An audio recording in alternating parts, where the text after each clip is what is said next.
Hello again. I'm going to read another favorite from our house. Our daughter Tenley enjoys reading this story of Little Red Riding Hood. This version is by Mara Alperin.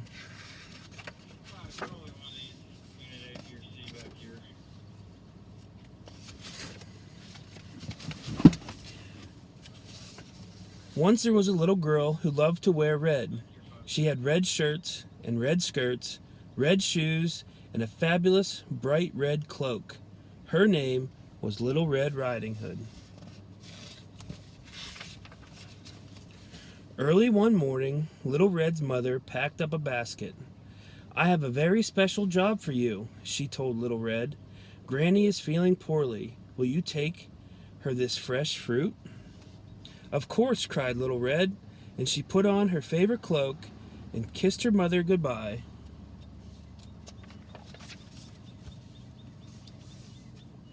It was a bright sunny day, and Little Red skipped through the woods.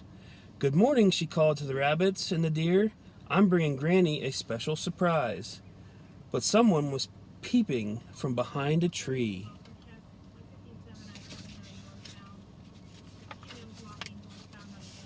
A big, hungry wolf.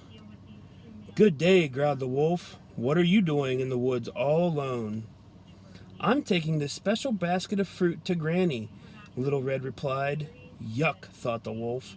He didn't like fruit. He liked to eat tasty little girls. So the wolf thought up a plan, a horrible, clever plan. "Why not pick Granny some lovely flowers?" he said. "Good idea," Little Red said, but as she started gathering daisies, the wolf raced down the path towards Granny's house. The wolf knocked on Granny's door with a thud, thud, thud. "Is that you, Little Red, my dear?" called Granny.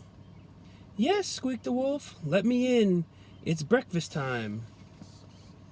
"Oh, goody," said Granny, opening the door. "What are we having for breakfast?" "You," cried the wolf.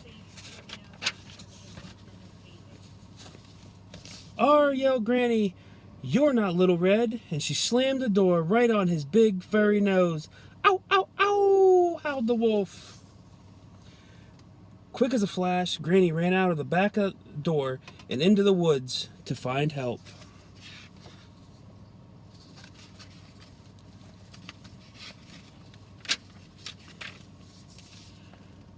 "Horrid old Granny," the wolf growled, rubbing his nose. But now he could put his terrible plan into action. So when Little Red knocked tap, tap, tap on Granny's door, it was a deep, scratchy voice that answered, "Come in, my dear."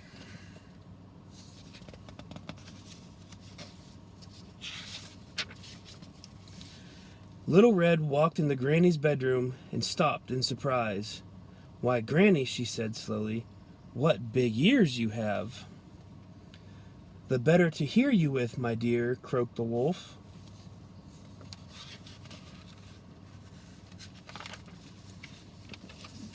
"And Granny," Little Red said carefully, "what big hairy arms you have." "The better to hug you with, my dear," growled the wolf. "But Granny," Little Red whispered, "what big teeth you have." "The better to eat you with, my dear," snarled the wolf, and he pounced at Little Red. Just at that moment, the door burst open. In rushed Granny with a woodcutter. "Stop right there," yelled Granny. "Put her down now," bellowed the woodcutter, "or we'll chop you up and turn you into a birdhouse." With a terrified howl, the wolf jumped out of the window and ran far, far away, never to return. Little Red hugged Granny tight. "I'm so glad you chased that wolf away," she said, and she gave Granny the basket of fruit. "What a day of excitement," laughed Granny. "Now let's all have breakfast." The end.